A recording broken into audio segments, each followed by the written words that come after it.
Episode 3, The Ghosts of Hikone High School. The night air was thick with the scent of rain-soaked earth as Hikone High School loomed in the distance, its ancient wooden structures creaking under the weight of centuries.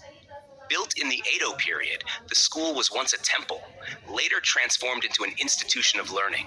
But as the years passed, whispers of its haunted past grew louder, and soon the school became infamous for its unsettling encounters with the supernatural. Legend of the Yurei. In Japanese folklore, Yurei are the spirits of those who have died with deep grudges, often seeking vengeance or resolution for their untimely demise.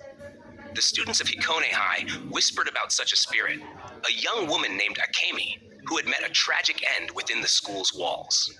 Her story was one of heartbreak and betrayal, a love affair gone wrong that led to her untimely death in the school's old well. It was said that on stormy nights, when the wind howled through the corridors, Akemi's spirit would rise from the depths, her mournful cries echoing through the school. The first encounter. Aiko, a first-year student, had always dismissed these tales as mere superstition. That was until she stayed late one night, working on a project in the deserted art room. The school was eerily quiet, the only sound the soft patter of rain against the windows. As she packed her things to leave, Aiko felt a sudden chill, as if a cold hand had brushed against her neck. She turned around, expecting to see a classmate, but the room was empty. As she hurried out into the hallway, she noticed something strange, a wet trail leading from the art room to the old well in the courtyard. Curious and a bit frightened, Aiko followed the trail. Her heart pounded as she neared the well, a structure that had been sealed off for years, yet there it stood, lid slightly ajar, the smell of damp earth and decay wafting up from the darkness below. Suddenly, the sound of soft, mournful singing filled the air. Aiko's breath caught in her throat as she saw a figure slowly rise from the well, a young woman in a white kimono, her long black hair dripping wet, obscuring her face. The singing grew louder, and with it came a crushing sense of sorrow that brought Aiko to her knees. The figure stepped out of the well, moving toward her with unnatural grace, her hair parting to reveal hollow black eyes and a twisted smile.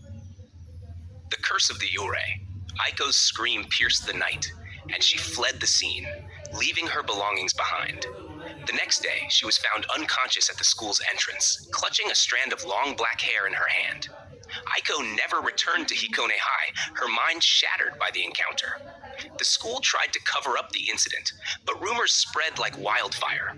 Students claimed to hear Akemi's voice in the dead of night, her cries of anguish echoing through the halls, and some even reported seeing her ghostly figure roaming the grounds. As the legend grew, so did the number of unexplained disappearances and mysterious deaths at the school. The once thriving institution fell into disrepair, its corridors now silent, except for the occasional creak of old wood and the distant, ghostly wail of Akemi. Hikone High School eventually closed its doors for good, left to decay and rot. But the Yurei's curse lingers, and those brave or foolish enough to explore its haunted grounds often find themselves lost to the darkness, becoming just another tragic tale in the long, cursed history of Hikone High. To be continued.